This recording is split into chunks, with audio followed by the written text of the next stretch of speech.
Hello everyone, my name is Chinmay Chaubisa and in this video we'll discuss a core forces problem. Problem name is Fox and Jumping and it is rated 1900.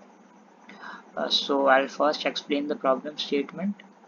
The problem says that there is an infinite long tape with cells indexed by integers. Okay, so cells will be indexed negative, 0, positive, and there is a fox which is standing at the cell 0.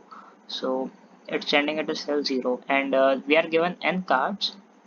The cost of a card is represented by Ci, and buying a card enables the fox to jump Li units of distance. That is, it can jump from cell X to cell X plus Li or cell X minus Li. Okay, so if it buys a card, then it can jump Li units anytime it wants. So this is the problem statement, and we want to find the minimum cost so that the fox can traverse all the all of the tape. Okay, so if the fox can reach to every cell, then we have to print the minimum cost of buying the cards, and if it is not possible, then we have to output -1. Okay, so this is our problem, and let's look at the approach. अब एक काफ़ी important observation ये है कि अगर fox जो है वो अगर एक यूनिट ट्रैवल कर सकता है, मतलब कि वो अपने एडजेसेंट सेल में जा सकता है अगर करंटली एक्स सेल में, और वो एक्स प्लस वन या एक्स माइनस वन में जा सकता है, तो फिर अपन कह सकते हैं कि वो पूरी टेप को ट्रैवल कर सकता है, मतलब टेप के हर सेल में जा सकता है। ऐसा इसलिए क्योंकि अगर वो अपने एडजेसेंट सेल में जा सकता है तो वो फिर उसके एडजेसेंट सेल में जा सकता है, मतलब एक एक यूनिट कर करके वो हर इंडेक्स पे जा सकता है। ठीक है, तो अपन अगर ये चेक कर लेंगे कि कुछ कार्ड्स को चूज करके अगर वो अपने एडजेसेंट सेल में जा सकता है तो फिर अपना आंसर एग्जिस्ट करता है, मतलब अपन -1 आउटपुट नहीं करेंगे, कुछ ना कुछ उन कार्ड्स की जो कॉस्ट होगी वो आउटपुट करेंगे। ठीक है, अब इसको अपन ऐसे रिप्रेजेंट कर सकते हैं जैसे लेफ्ट हैंड साइड में किया है कि a टाइम्स अगर वो L1 जंप्स कर रहा है, हाँ इससे पहले कि अपन ने ये k कार्ड अपन ने अज्यूम किया है कि ये k कार्ड चूज कर रहा है, L1 L2 Lk इतनी जंप्स वालों की ये कार्ड चूज हो रहे हैं। तो फिर अगर वो a टाइम्स L1 जंप कर रहा है, b टाइम्स L2 जंप कर रहा है, ऐसे ऐसे k टाइम्स Lk जंप कर रहा है, तो फिर इन सब का सम जो होना है वो 1 होना चाहिए। 1 इसलिए क्योंकि ताकि वो अपने एडजेसेंट सेल में जा सकता है, एक यूनिट डिस्टेंस ट्रैवल कर सकता है ओवरऑल। ठीक है, अब ए बी टिल के नेगेटिव भी हो सकते हैं, मतलब अगर नेगेटिव का मतलब कि वो नेगेटिव डायरेक्शन में डिस्टेंस ट्रैवल किया है, मतलब कि नेगेटिव साइड में जंप किया है उसने, और पॉजिटिव भी हो सकते हैं, मतलब पॉजिटिव राइट साइड में जंप किया उसने।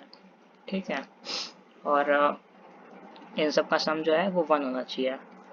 अब जो L1 L2 टिल Lk ये है, इन सब का जो GCD है वो राइट हैंड साइड होती है। यूक्लिडियन एल्गोरिथम से अपन ऐसा कह सकते हैं कि L1 L2 टिल Lk का जो GCD है वो 1 होना चाहिए। तो अपन GCD of L1 L2 till Lk का GCD है वो 1 होना चाहिए। ठीक है, क्योंकि राइट हैंड साइड वही है जो L1 L2 Lk का जो GCD होता है वो राइट हैंड साइड होती है। ऐसा यूक्लिडियन एल्गोरिथम से कह सकते हैं अपन। ठीक है, तो ये इक्वेशन अपने पास आ जाती है, ये बनना चाहिए। अब अपन को ऐसे के कार्ड्स चूज करना है। ठीक है, ये तो एक बात हो गई। अपन को ऐसे के कार्ड्स चूज करना है जिसमें जो जिन सब का GCD 1 हो। अब ये कैसे करते हैं ये अपन देखते हैं। इसको अपन ऐसा भी कह सकते हैं कि जो भी इसके L1 L2 Lk के जो भी प्राइम फैक्टर्स होंगे, तो हर प्राइम फैक्टर के लिए कोई ना कोई एक ऐसा नंबर एग्जिस्ट करना चाहिए L1 से लेके Lk में जो कि उसको डिवाइड ना कर पाए। मतलब कि एक प्राइम नंबर p L1 से Lk किसी एक का प्राइम फैक्टर है, मतलब किसी को डिवाइड कर रहा है, तो एक नंबर ऐसा होना ही चाहिए Li जिसको जो p से डिवाइड ना हो, मतलब li modulo p not equal to 0 होना चाहिए, ताकि ये p वाला जीसीडी में आ नहीं पाए। और अगर इसे हर प्राइम नंबर के लिए अपन कर देंगे तो ऐसा कह सकते हैं कि ये इन सब का जीसीडी 1 हो जाएगा। ठीक है, अब इतनी नॉलेज क्वेश्चन सॉल्व करने के लिए सफिशिएंट है। बस एक चीज़ और ये है कि अपन को जो नंबर की रेंज दी है, मतलब L1 से लेके LK की रेंज दी है, वो है 10 की पावर 1 से लेके 10 की पावर 9 तक, 10 की पावर 9 तक। तो एक LI में एट मैक्स 9, मतलब 9 प्राइम नंबर हो सकते हैं, मतलब कि 9 डिफरेंट डिस्टिंक्ट प्राइम नंबर्स हो सकते हैं। क्योंकि ऐसा इसलिए क्योंकि जो सबसे छोटे शुरुआत के 9 प्राइम नंबर्स हैं, उन सब का मल्टीप्लिकेशन 10 की पावर 9 से ज़्यादा है। इसलिए अपन ऐसा तो कह सकते हैं कि जो अपन को LI दे रखा है उसमें एट मैक्स 9 या 9 से कम डिस्टिंक्ट प्राइम नंबर्स होंगे। ठीक है, तो मतलब हर LI में at most 9 distinct prime number हो सकते हैं। तो अब अपन देखते हैं, कोड देखते हैं। इतनी नॉलेज सफिशिएंट है, अब कोड देखते हैं कि ये सॉल्व कैसे करना है।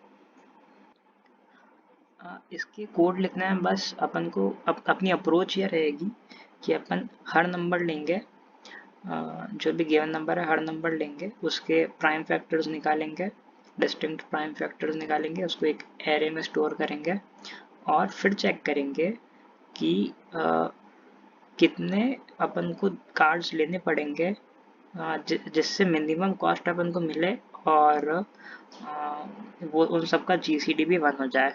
इसके लिए ये डीपी वाला फंक्शन यूज़ करेंगे। अब एक बार कोड को ध्यान से स्टेप बाय स्टेप देख लेते हैं। बाकी मेन अप्रोच यही है कि अपन एक हर नंबर के प्राइम फैक्टर्स देखेंगे और फिर देखेंगे कि मिनिमम कितने कार्ड्स चाहिए जीसीडी 1 करने के लिए उस कार्ड के साथ जो पहला चूज़ किया है वो। और ऐसे हर n कार्ड्स के साथ करेंगे और लास्ट में का मिनिमम लेके आउटपुट जो भी आंसर होगा वो कर देंगे। ठीक है, अब स्टेप बाय स्टेप आंसर देखते हैं एक बार। तो सबसे पहले इनपुट लेंगे n, x इनपुट लिया और कॉस्ट इनपुट ली। x मतलब इधर l ही है, लेंथ जो जंप कर सकता है। अब एक ith नंबर लिया, सबसे पहले कार्ड ith कार्ड लिया और p फैक्टर्स वेक्टर में अपन उसके फैक्टर स्टोर करेंगे, प्राइम फैक्टर्स। प्राइम फैक्टर्स निकालने का तो स्टैंडर्ड तरीका है, मतलब स्क्वायर रूट ऑफ n में अपन निकालेंगे प्राइम फैक्टर्स और हर प्राइम फैक्टर को एक बार स्टोर करेंगे, मतलब p फैक्टर्स में डिस्टिंक्ट प्राइम फैक्टर्स होने चाहिए। फिर इधर यहाँ तक अपना प्राइम फैक्टर्स वाली वेक्टर बन चुका है और अब n उसकी साइज होगी। ठीक है, अब अपन हर नंबर के साथ ये देखेंगे कि जो अपन ने चूज़ किए हैं प्राइम फैक्टर्स, उनमें से ऐसा नंबर कौन सा है जो वो प्राइम फैक्टर उस नंबर को डिवाइड नहीं कर पा रहा है। मतलब एल आई कौन सा एल आई है जो कि अपने चूजन प्राइम नंबर को, जो कि पी फैक्टर से अपन साइमल्टेनियसली चूज करेंगे, पी फैक्टर वो उस प्राइम नंबर को डिवाइड ना कर पाए। मतलब कि अपन लूप चलाएंगे जे से लेके एन तक, और अगर एक नंबर वो एक करंट प्राइम फैक्टर को डिवाइड नहीं कर पा रहा है तो अपन एक m एरे में उस jth एलिमेंट के लिए, जो कि रिप्रेजेंट करेगा कि jth कार्ड उस p फैक्टर के kth एलिमेंट को डिवाइड नहीं कर पा रहा है, उसमें वो स्टोर कर देंगे कि ये डिवाइड नहीं कर रहा है। अब ये स्टोर करने के लिए मास्क यूज़ करेंगे। मास्क बिट मास्किंग में बहुत इंपॉर्टेंट चीज़ होती है। मास्क ये रिप्रेजेंट ये जब बहुत छोटी वैल्यूज़ दी होती है तो अपन एक नंबर को बिट्स में रिप्रेजेंट करके उसको ऐसे दिखा सकते हैं कि kth पोजीशन की बिट एक नंबर को रिप्रेजेंट कर रही है, ऐसा अपन दिखा सकते हैं।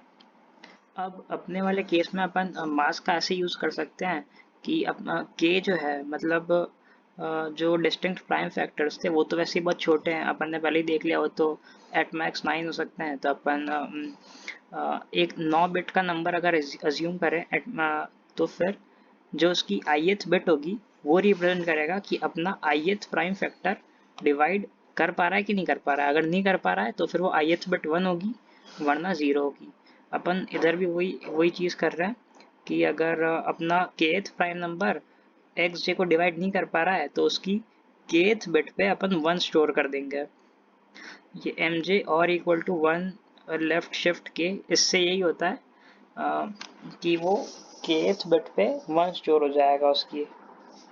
ठीक है, तो ऐसे अपन मास का यूज़ करेंगे, काफ़ी सही चीज़ होती है ये अगर छोटे नंबर्स हो तो। और ऐसे सारे 1 से लेके n सारे नंबर्स पे ऐसे उनके मास्क स्टोर कर देंगे m वाली एरे में, जो कि ये रिप्रेजेंट करेंगे कि कौन कौन से प्राइम फैक्टर्स उस नंबर को डिवाइड नहीं कर पाए। ठीक है, अब ये स्टोर करने के बाद अपन देखेंगे कि अगर इस नंबर ith नंबर को जो अभी अपने चल रहा है उस नंबर को अगर अपन अपने फाइनल ऑप्टिमल आंसर में अगर लेते हैं तो फिर अपनी कॉस्ट कितनी आती है। ठीक है, अब ये देखने के लिए अपन वो कॉस्ट होगी कॉस्ट ऑफ आई, मतलब ये कार्ड चूज किया है तो कॉस्ट ऑफ आई तो होगी plus dp of 1,0। dp of 1,0 ये रिप्रेजेंट करेगा कि बाकी सारे कितने कॉस्ट के कार्ड्स अपन को लेने पड़ेंगे इस कंडीशन को सेटिस्फाई कराने के लिए, मतलब उन सबका जीसीडी 1 कराने के लिए। मतलब ith कार्ड के साथ अपन को और कितने कार्ड्स चाहिए होंगे ताकि उन सब कार्ड्स के जीसीडी 1 आ जाए। ठीक है, अब dp ऑफ 1,0 वो कॉस्ट रिप्रेजेंट करेगी। अब हाँ, dp ऑफ 1,0 क्या कर रही है ये देखते हैं। तो dp ऑफ 1, ये dp फंक्शन दो इनपुट ले रही है, एक तो करंट इंडेक्स और एक मास्क।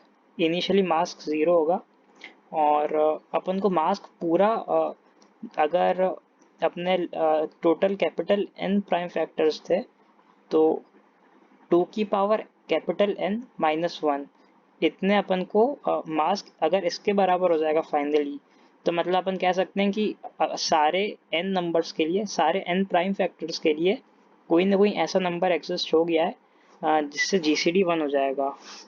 मतलब कि ऐसा नंबर है जिससे जो अपना प्राइम नंबर उस नंबर को डिवाइड नहीं कर पाया है और वो ऐसे रिप्रेजेंट होगा, वो मास की वजह से रिप्रेजेंट ऐसे हो रहा है कि उसका kth बिट 1 है। इसलिए अगर सारे बिट 1 हो गए मतलब कि सारे प्राइम नंबर्स कोई ना कोई ऐसे नंबर एग्जिस्ट कर रहे हैं जो सारे प्राइम नंबर से डिवाइड नहीं हो पा रहे हैं।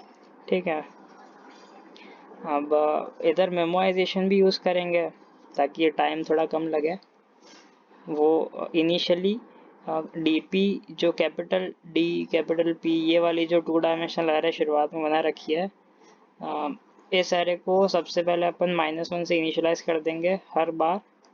और अगर ये -1 नहीं है तो ये सीधा ही जो वैल्यू पहले से ही कैलकुलेट हो रखी है इसका मतलब वो रिटर्न कर देंगे। और अगर -1 है तो फिर अपना dp की मेन फंक्शन इधर आएगा, ये वाली dp ऐसे काम करेगा कि दो केस होंगे, या तो अगर जो करंट इंडेक्स पे है नंबर उसको वो कार्ड उसको चूज़ करना है या नहीं करना है।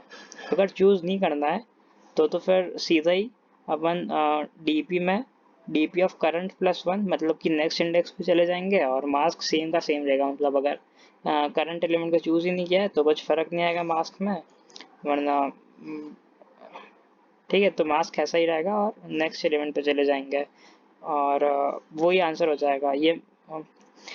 पर अगर अपन और दूसरा केस ये है कि अगर अपन चूज़ कर रहे हैं करंट एलिमेंट को चूज़ कर रहे हैं तो भी करंट प्लस 1 होगा, अगले एलिमेंट पे जाएगा, पर मास्क में ये चेंजेस होंगे जो करंट एलिमेंट को चूज़ करने की वजह से हुए हैं। मतलब मास्क में वो सारे बिट्स ऐड हो जाएंगे जो जिन सारे पोजीशन के प्राइम नंबर्स को अपना ये करंट पोजीशन वाला कार्ड डिवाइड नहीं कर पा रहा था, जो अपन ने पहले ही कैलकुलेट कर रखा है। मतलब किन किन प्राइम फैक्टर्स को ये वाला नंबर डिवाइड नहीं कर पा रहा था वो अपन ने मास्क में स्टोर कर रखा था, m वाली एरे में स्टोर कर रखा था। और फिर मास्क में भी वो ऐड हो जाएंगे क्योंकि अपन इस नंबर को भी ले रहे हैं तो मास्क में ऐड हो जाएंगे। और DP of current plus one comma new mask value जो होगी वो रिटर्न कर दे, वो जो वैल्यू रिटर्न करेगी उसमें अपन ऐड कर देंगे cost of choosing the current element, cost of C O R. ठीक है, तो इन दोनों का जो भी मिनिमम होगा वो आर ई टी रिटर्न वाले वेरिएबल में स्टोर हो जाएगा, जो भी मिनिमम होगा वो डीपी अपने आप ही देख लेगी और रिटर्न वाली वैल्यू में स्टोर कर देगी और रिटर्न कर देगी। बस, तो ये डीपी वाला फंक्शन कॉस्ट रिटर्न कर रहा है मिनिमम, जिससे कि मिनिमम कॉस्ट बता देगा, जिससे जो कि कार्ड्स चूज करेंगे अपन, जिन कार्ड्स जो कार्ड्स चूज करेंगे उनकी मिनिमम कॉस्ट बता देगा। और जो करंट एलिमेंट को मतलब कि ith एलिमेंट को लेने से GCD 1 कर दे, वो वाले कार्ड्स की मिनिमम कॉस्ट बता देगा। ठीक है, तो ऐसे अपन हर बार करते जाएंगे, हर ith एलिमेंट के साथ, हर ith कार्ड के साथ ऐसे करेंगे। वो कार्ड चूज करेंगे, प्राइम फैक्टर्स निकालेंगे, फिर डीपी वाला फंक्शन कॉल करके देख लेंगे कि मिनिमम कॉस्ट कितनी लगेगी, जिससे ऐसे कार्ड्स आ जाए अपने पास जिनसे सबका GCD 1 हो जाए, सारे चूजन कार्ड्स का GCD 1 हो जाए। ठीक है, तो ऐसे बार बार करेंगे और जो भी आंसर होगा उसका मिनिमम ले लेंगे और फाइनली वो आउटपुट कर देंगे। ठीक है, तो बस ऐसे ही है, यही है इसका solution. Yes, and that's it for this video. Okay.